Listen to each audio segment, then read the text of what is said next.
स्वागत है आप लोगों का आपके अपने YouTube channel Mukesh Kumar commerce और एम के टीजीटी पीजीटी कॉमर्स में।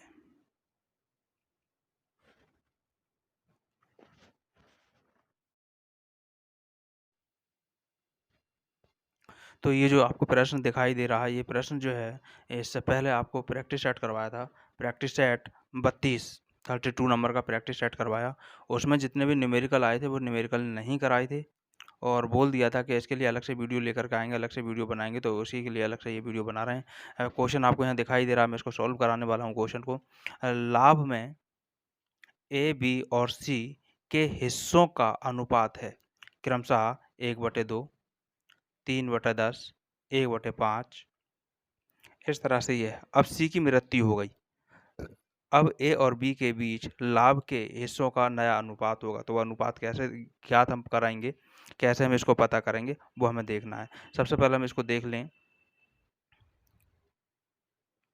ए, बी और सी ये 3 हमारे पास में पार्टनर हैं इसमें और इनका जो रेशियो है 1/2,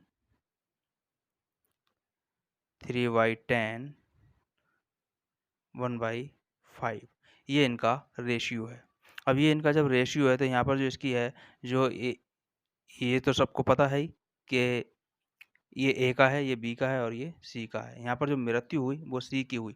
जब सी की यहाँ पर मृत्यु हुई तो ये तो हट गया। अब रह क्या गया है? रह गए हमारे पास में ए और बी।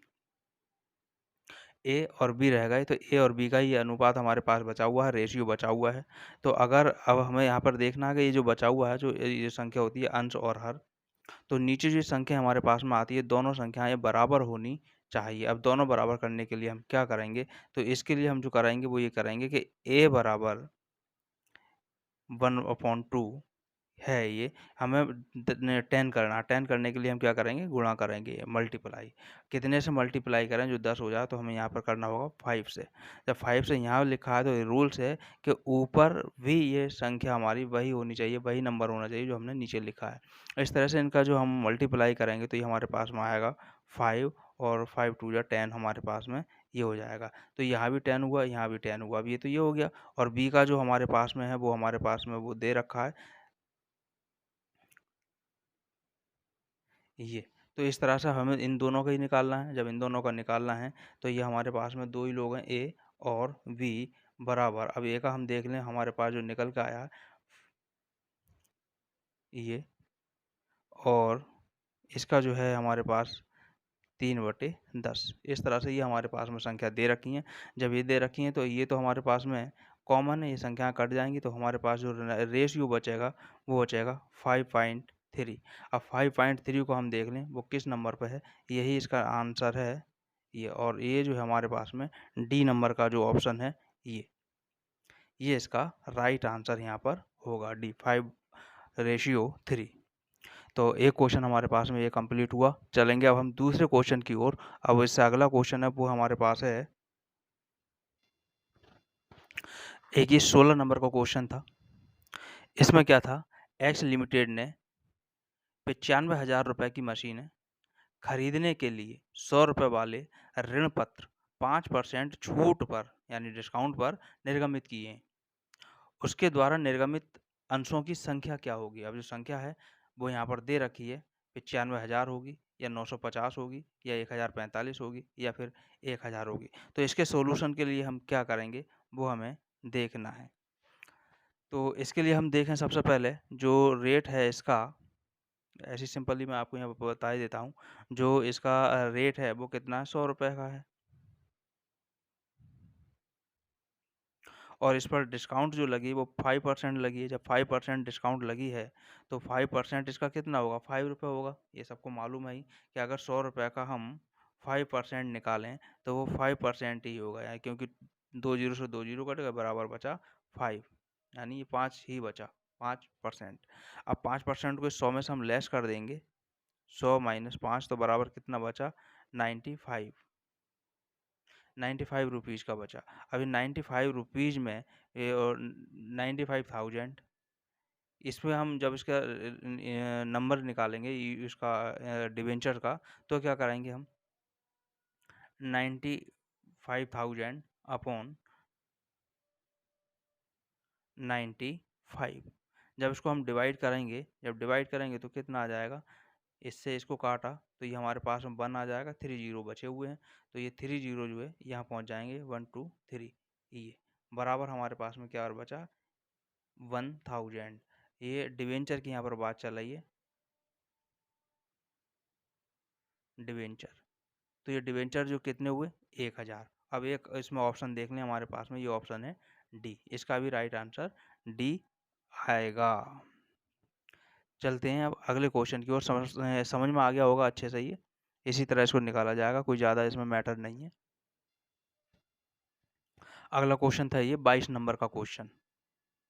तो इसमें क्या था, यदि एक क्लब को 2020 के लिए, ये वर्ष दे रखा है, वर्ष 2020 के लिए चंदे के रूप में 1 लाख रुपए प्राप्त हुआ है, यानी कुल रुपया जो प्राप्त हुआ है वो 1 लाख रुपए प्राप्त यहाँ पर दिखा रहे हैं। अब प्राप्त चंदे की राशि 31/12/2020 को 15,000 रुपये और 31/12/2019 को 2,000 रुपये थी। तो चंदे के रूप में वर्ष 2020 के लिए आय की राशि होगी। अब ये राशि हम कैसे करके पता करेंगे इस तरह के क्वेश्चनों में, वो हमें यहाँ पर देखना है। तो इसके लिए हम यहाँ पर सॉल्यूशन इसका कर रहे हैं। सबसे पहले हम देख लें, मैं डायरेक्टली ऐसे ही लिख देता हूँ, जो रिसीव हुआ टोटल, जो टोटल रिसीव्ड है वो है 1 लाख। ये अब यहाँ 31/12/2020 को जो प्राप्त हुआ है, 31/12/2020 को जो प्राप्त हुआ है वो इसमें ऐड हो जाएगा, और वो ऐड यानी कितना है, वो 15,000 रुपये है। तो ये 15,000 रुपये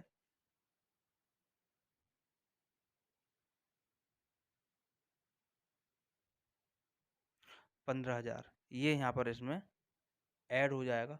जब ऐड हो जाएगा तो ये हमारे पास कितना होगा, वो हमें प्लस कर लेना है। इसको हम ऐड लिख सकते हैं, यहाँ पे ऐड लिख दें, कोई दिक्कत नहीं है। तभी हमारे पास होगा 1,15,000 रुपये, ये हो गया।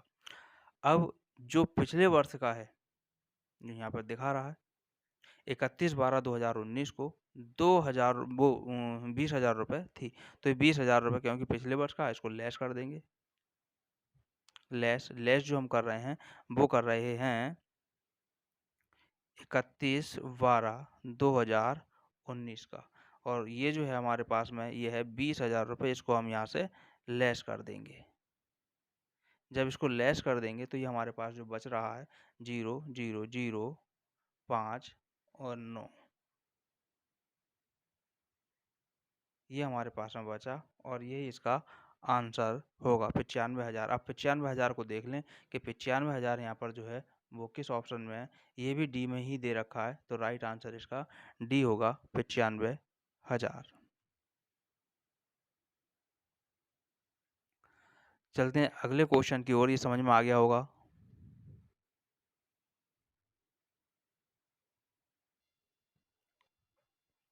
तो अगला क्वेश्चन है 23 नंबर का क्वेश्चन है कि 1 जनवरी 2020 को स्टेशनरी का स्टॉक जो था वो 300 रुपये था। 1 जनवरी 2020 को, यानी कि ये वर्ष के शुरू में हो गया। 2020 के दौरान स्टेशनरी के लिए भुगतान 1,080 रुपये, यानी 2020 में के दौरान में जो 1,080 रुपये का भुगतान हुआ है स्टेशनरी के लिए, एवं 31 दिसंबर 2020 को स्टेशनरी का जो स्टॉक है वो 50 रुपये हो, तो कौन सी रकम 31 दिसंबर 2020 के लिए आय व्यय खाते में बताई जाएगी, कि आय व्यय खाते में कितनी रकम हमें लिखनी है। तो इसके लिए अब शुरू करते हैं, और इसका सॉल्यूशन ऑप्शन को तो जो दे रखे हैं वो दे रखे हैं, हम पहले इसका सॉल्यूशन देखेंगे। सबसे पहले जो टोटल इसका जो भुगतान दिखाया जा रहा है 1,080, तो 1,080 ये हुआ,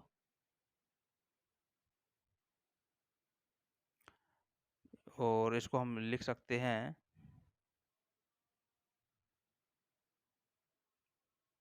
पेमेंट ऑफ स्टेशनरी, शॉर्ट में मैंने लिख दिया है ये 1,080 का टोटल इसमें हुआ है। अब इसमें जो प्रारंभिक स्टॉक यहाँ पर हमारे पास दिखाया जा रहा है कि 1 जनवरी 2020 को स्टेशनरी का जो स्टॉक था वो इतने रुपए का था। इसको हम लेस कर देंगे। लेस, अब ये लेस जो हमारे पास में हो जाएगा ये 300 रुपए है। इसको लेस कर देंगे तब हमारे पास बचेगा 087। ये हमारे पास 780 रुपए यहाँ पर ये बचा। अब आगे बात आती है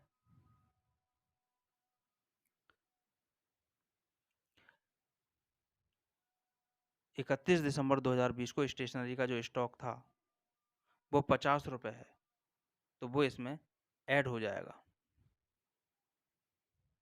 वो यहाँ पर ऐड हो जाएगा। अब ऐड कितना होगा? वो 50 रुपए ऐड होगा। जब 50 रुपए ऐड होगा तो इनको प्लस कर देंगे।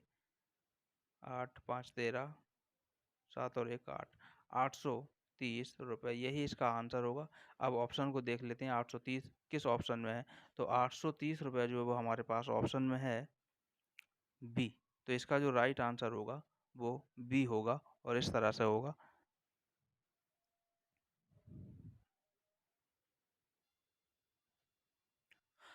अगला क्वेश्चन जो था वो 24 नंबर का था और उसमें था एक क्रीडा क्लब के पास अंतिम शेष माल 1000 रुपए के क्रिकेट बल्लों का था, यानी क्रिकेट के जो बैट्स हैं वो उनका स्टॉक था 1000 रुपए का।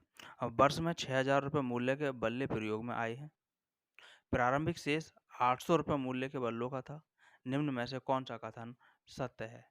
यहाँ पर अब कौन सा कथन सत्य है? पहले तो रुपए की बात यहाँ पर ये देख रहे हैं कि ये 3 बार रुपए आए, तीनों ऑप्शन में है कि वर्ष के दौरान 6200 के बल्ले बेचे गए हैं, वर्ष के दौरान 6200 रुपए के बल्ले क्रय किए गए हैं, या फिर वर्ष के दौरान 6200 रुपए के बल्लों का पुनर्मूल्यांकन किया, या फिर 5800 रुपए मूल्य के बल्ले वर्ष के दौरान वितरित किए गए।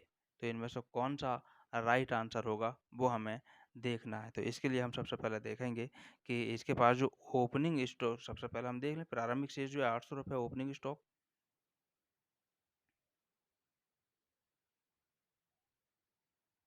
ओपनिंग स्टॉक जो है वो है 800 रुपये का। अब इसमें हमें ऐड कर देना है जितने यूज हो गए, और वो यूज हो गए वर्ष में 6000 रुपये मूल्य के बल्ले यूज हो गए, तो 6000 को हम यहाँ पर प्लस कर देंगे। ये जो मैंने यहाँ पर ऐड लिख भी दिया है, तो इस तरह से ये हमारे पास में हो जाते हैं 6800 रुपये। इसके बाद यहाँ पर अब बात आती है कि क्लब के पास अंतिम शेष माल जो वो 1000 रुपये के क्रिकेट बल्लों का है, 1000 रुपये का है, तो अंतिम शेष को हम यहाँ पर लेस कर देंगे।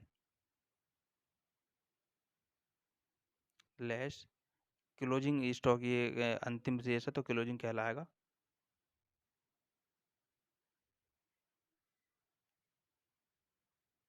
क्लोजिंग स्टॉक वो है 1000 रुपये का। जब इसको लेस करेंगे तो ये हमारे पास आएगा 5800 रुपये। अब देख लें 5800 रुपये की बात ऑप्शन में क्या कही गई है। यहाँ पे हमारे पास आंसर ये क्लियर हो चुका है। इसके बारे में बात कही गई है 5800 रुपये मूल्य के बल्ले वर्ष के दौरान वितरित किए गए। यही हमारा राइट आंसर होगा, यही ऑप्शन हमारा राइट है। तो ये क्वेश्चन हमारे पास में थे, ये सब सॉल्व हो चुके हैं। इनको देख लें, समझ लें अच्छे से।